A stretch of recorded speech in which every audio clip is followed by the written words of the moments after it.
निसर्गविषयी कविता म्हटल्या तर ही वाचून दाखवू का ती वाचून दाखवू, निवड करताना खरंच खूप कठीण केलं. पण म्हणजे मराठीमध्ये नादो महानवर असतील किंवा खूप सारे ग्रेस वगैरे असे कवी आहेत ज्यांनी नितांत सुंदर अशा निसर्ग कविता लिहिल्या आहेत.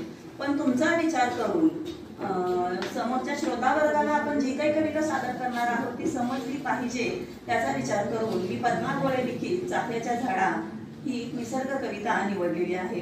एका स्त्रीचं हे भाव गुज आहे, तिच्या भूतकाळातील चाफ्याच्या झाडाबरोबर तिचं जे नातं आहे त्या नात्यातून तिनं हे चाफ्याच्या झाडाबरोबर केलेली गुज गोष्ट या कवितेतून व्यक्त होते आहे.